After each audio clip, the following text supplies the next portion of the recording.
Hi, I'm Anewz and welcome to Anewz. Let's see the top stories. The Arab League summit commenced in Baghdad as Israel launches major offensive in Gaza. A drone strike on a civilian bus kills 9 in Ukraine, hours after peace talks in Istanbul concluded. Donald Trump says he intends to have a phone call with Putin and Zelensky.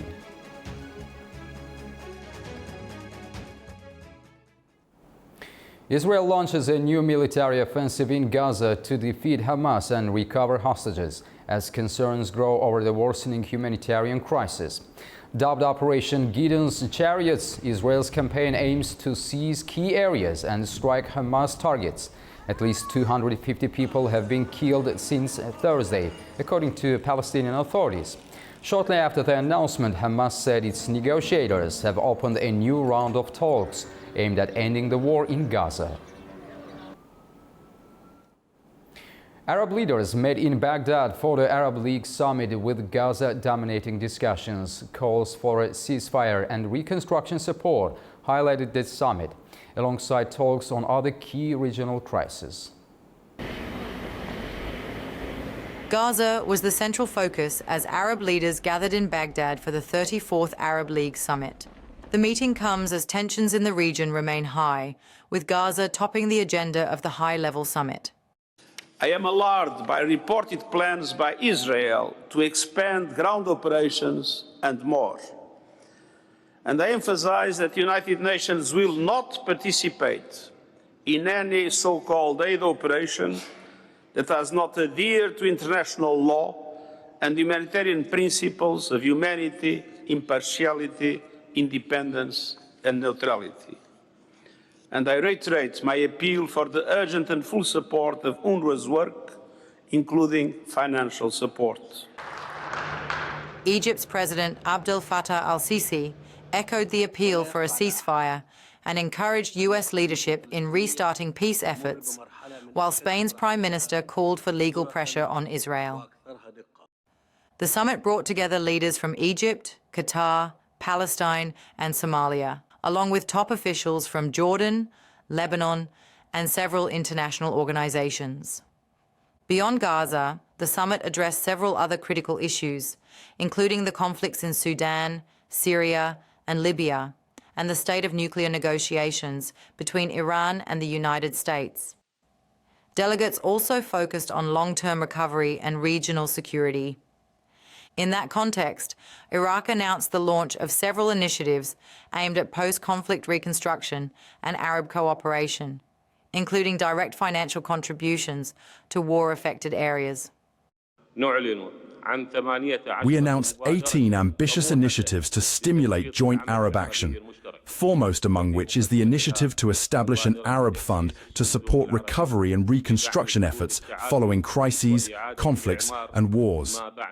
We affirm here Iraq's contribution of $20 million to rebuild Gaza and $20 million to rebuild our brotherly Lebanon.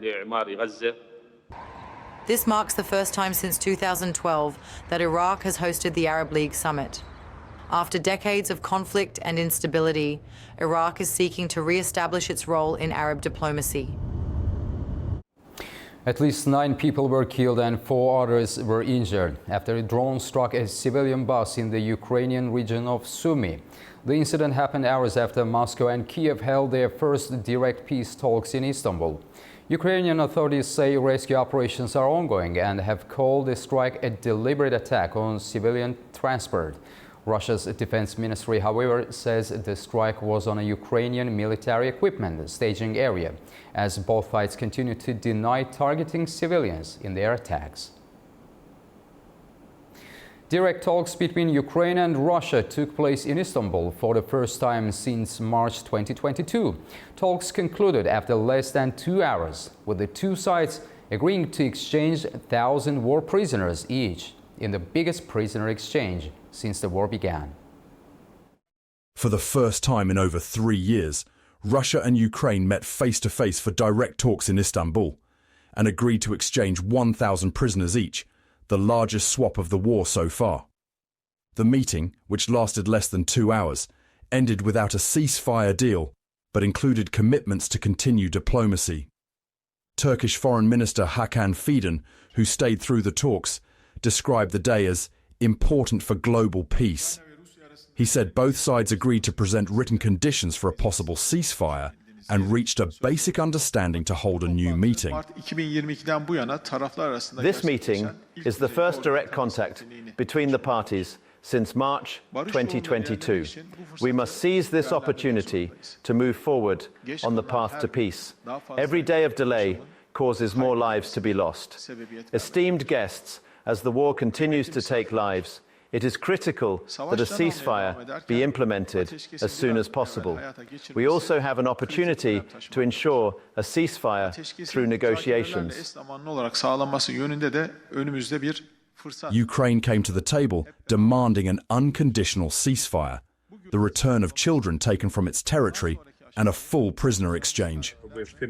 Ukrainian Defense Minister Rustem Umerov emphasized those priorities right after the talks ended. Because first is the ceasefire, second one is the humanitarian track, is the exchanges, and third is a potential meeting on the leaders level. As a result, we have agreed to exchange 1,000 persons to 1,000, and we're working on other modalities, and our colleagues are in contact and will exchange all the documents. He confirmed a possible presidential-level meeting is in the works, while Andriy Yermak, head of President Zelensky's office, noted that these talks are separate from those held in 2022, indirectly pushing back against Russia's earlier framing. Russia expressed satisfaction with the outcome, but warned that any ceasefire could help Ukraine regroup with more Western weapons. According to a Ukrainian source, Moscow demanded Ukraine withdraw its forces from its own territory, a demand described as a non-starter. Both sides will now present detailed written proposals for a potential ceasefire before the next round of talks. Ukraine also officially requested direct talks at the presidential level, and Russia acknowledged the request. Turkish President Erdogan urged both sides to stay engaged without outside pressure, saying that only open dialogue can lead to a lasting peace. After the meeting, President Zelensky said Ukraine is ready to take quick steps toward peace, warning that sanctions should follow if Russia rejects a ceasefire. Ukraine quickly rallied support from its Western allies, calling for stronger pressure on Moscow after the meeting ended without a ceasefire deal. The Russian delegation left Istanbul quietly. Despite modest expectations, the prisoner exchange deal and agreement to continue diplomacy are seen as a rare opening in the deadliest war in Europe since World War II. Well, I do think that they are a very hopeful sign, because the two sides coming into direct contact is an important development. And despite the statements by Zelensky and the European leaders that this is further proof that Putin is uninterested in peace, the heads of the two delegations came out with very measured statements. There was an exchange, the promise of an exchange of 1,000 prisoners on each side, of a further meeting, of a formal presentation of each side's vision for the end of the conflict. So all these seem like substantial steps. It could certainly end this year. I think it's probably likelier than not in 2025, but if not, it could go on for much longer. I mean, many more years, perhaps.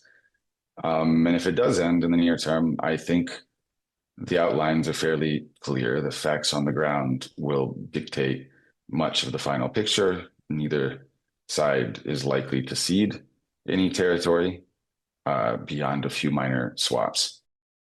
However, a quick end to the war still seems unlikely as the parties to the conflict continue military operations trying to improve their bargaining positions.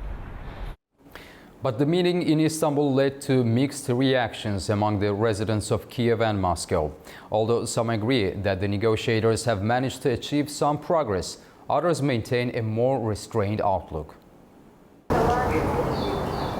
In the wake of the recent Istanbul peace talks between Russia and Ukraine, residents from both nations have voiced a mix of hope, skepticism and concern.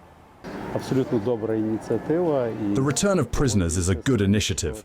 I agree that such things are pleasant. Can it affect the general negotiations? I think not. This is a long process. And the war that is going is the war of exhaustion.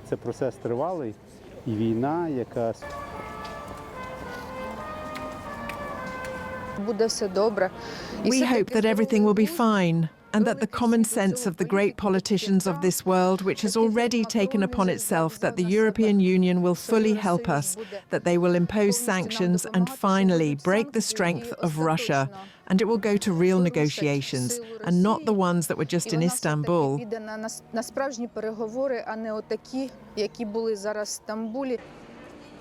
In Moscow, the news of the prisoner exchange has been received positively, with many citizens expressing a desire for the war to end. However, despite the positive reception of the exchange, skepticism about the peace process persists.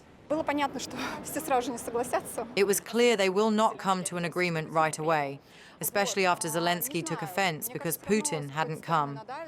But I think anyway, there will be pressure from some side. Some side will tell what to do, since Ukraine doesn't decide on anything. I am already fed up of it. There is no hope for now. I don't think all of this will end quickly.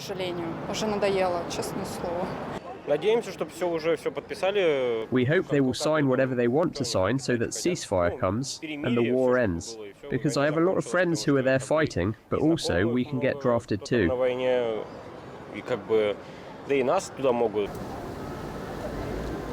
As both nations navigate the complexities of diplomacy and conflict, the voices of their citizens underscore a shared yearning for an end to hostilities and a return to peace.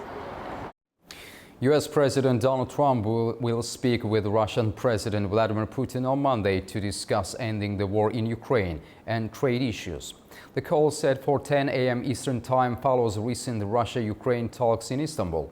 Trump, who offered to attend the talks if Putin joined, said the war is causing over 5,000 weekly casualties. He also plans to speak with Ukrainian President Volodymyr Zelensky and NATO leaders after the call.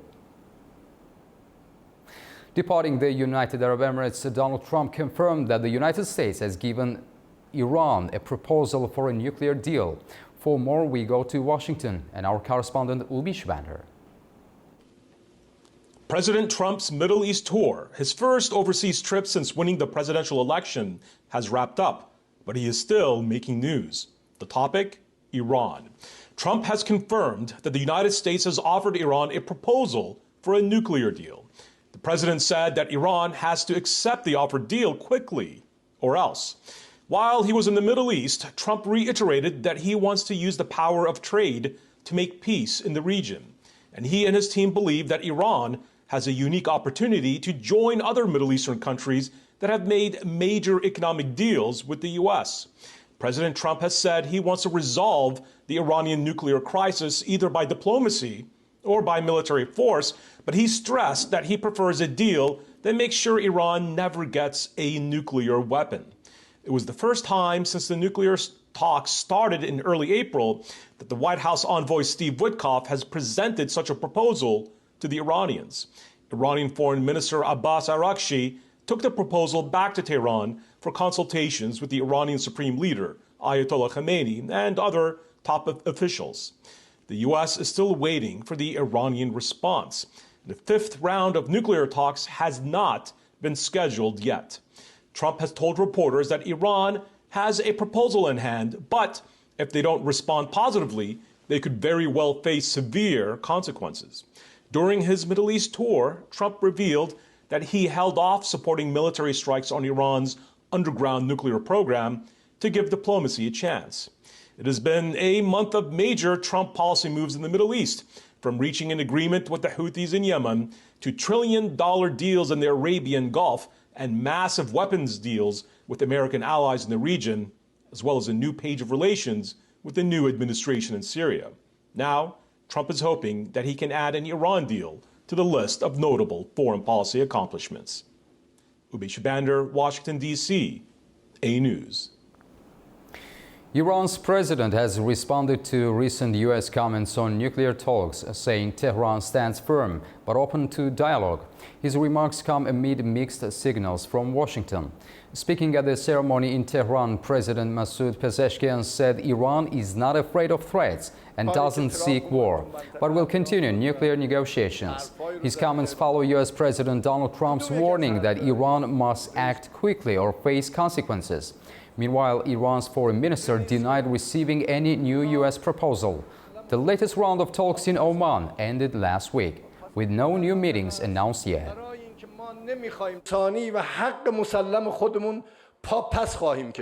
We are negotiating and we will continue to talk. We are not looking for war, but we are not intimidated by threats either. They should not assume that threats will deter us from upholding our fundamental human rights. We will not back down. We will not let go of our glorious achievements in military, academic and nuclear.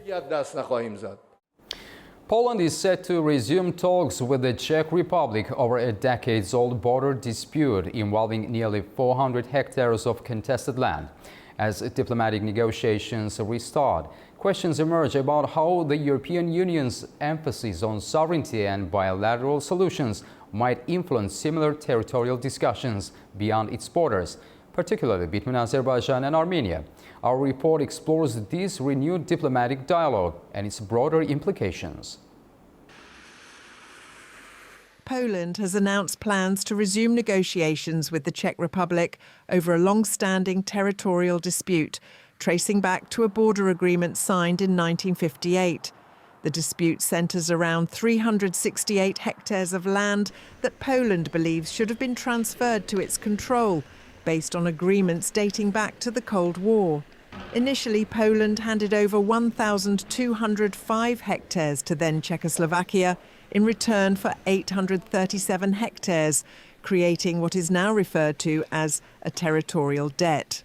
Despite repeated attempts at resolution, including the formation of a joint commission in 1992 and a financial compensation offer by the Czech Republic in 2005, no agreement has been reached. Poland continues to insist on the return of the disputed territory, firmly rejecting financial settlements.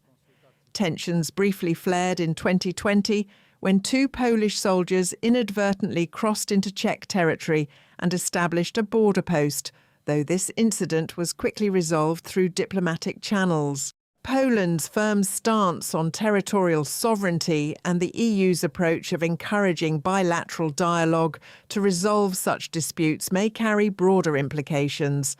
Analysts suggest this could potentially serve as a precedent for how similar territorial issues, such as those involving countries outside the EU like Azerbaijan, are handled within the European diplomatic framework. Currently, Azerbaijan and Armenia are engaged in complex border discussions and peace negotiations aimed at settling outstanding territorial issues.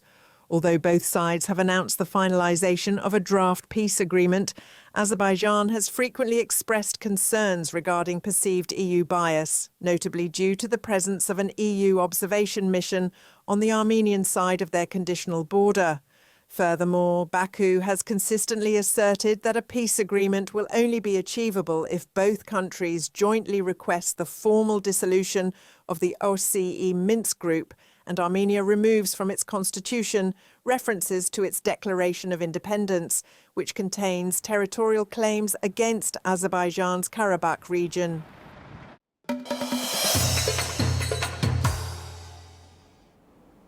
Prime Minister Irakli Kobakhidze has accused foreign diplomats of interfering in Georgia's judicial system, citing the attendance of ambassadors from 3 countries at court hearings.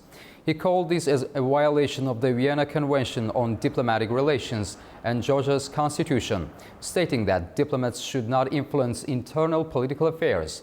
Kobakhidze also condemned the German Foreign Ministry's call for the release of journalist Mizia Amaglobeli, calling it a clear interference in judicial independence.